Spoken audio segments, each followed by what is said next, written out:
Men are roughly 78% of all suicides throughout the world.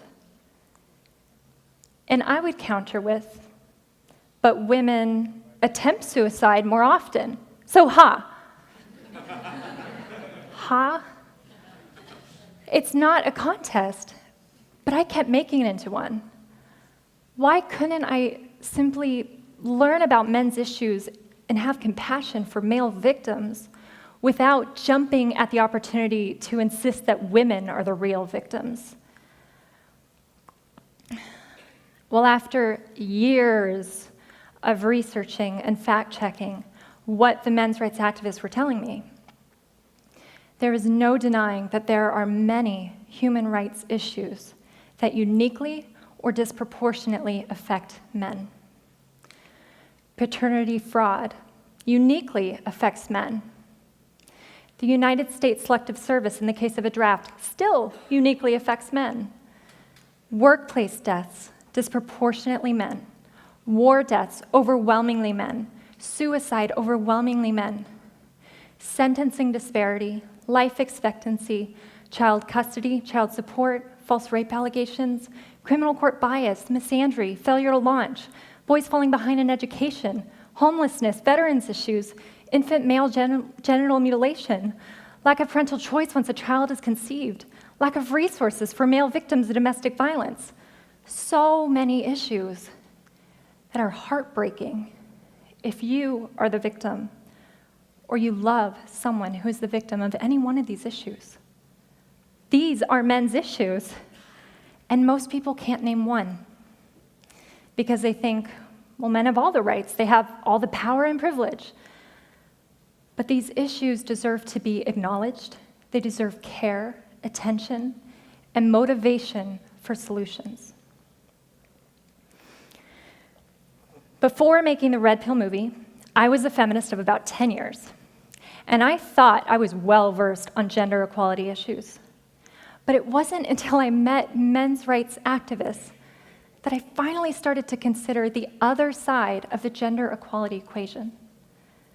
It doesn't mean I agreed with all that they said, but I saw the immense value in listening to them and trying to see the world through their eyes. I thought if I could get my audience to also listen to them, it could serve as a rung on the ladder, bringing us all up to a higher consciousness about gender equality. So in October 2016, the film was released in theaters, and articles and critic reviews started to roll in. And that's when I experienced how engaged the media is in groupthink around gender politics. And I learned a difficult lesson. When you start to humanize your enemy, you, in turn, may be dehumanized by your community. And that's what happened to me. Rather than debating the merit of the issues addressed in the film, I became the target of a smear campaign. And people who had never seen the movie protested outside the theater doors, chanting that it was harmful to women. It certainly is not. But I understand their mindset. If I never made this movie and I heard that there was a documentary screening about men's rights activists that didn't show them as monsters, I too would have protested the screenings or at least signed the petitions to ban the film because I was told that they were my enemy. I was told that men's rights activists were against women's equality. But all the men's rights activists I met support women's rights and are simply asking the question, why doesn't our society care about men's rights? Well, the greatest challenge I faced through this whole process, it wasn't the protests against my film, and it wasn't how I was treated by the mainstream media, even though it got pretty disgusting at times. The greatest challenge I faced was peeling back the layers of my own bias. It turns out I did meet my enemy while filming. It was my ego saying that I was right and they were subhuman.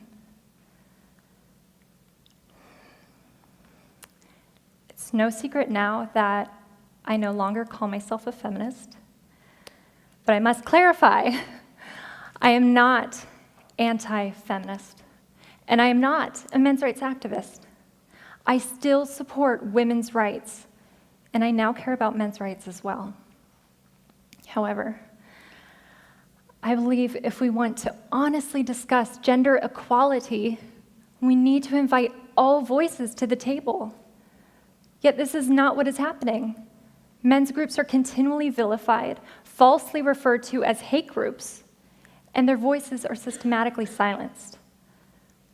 Do I think either movement has all the answers? No. Men's rights activists are not without flaws, and neither are feminists. But if one group is being silenced, that's a problem for all of us. If I could give advice to anyone in our society at large, we have to stop expecting to be offended, and we have to start truly, openly, and sincerely listening. That will lead to a greater understanding of ourselves and others, having compassion for one another, working together towards solutions because we all are in this together. And once we do that, we can finally heal from the inside out. But it has to start with listening. Thank you for listening.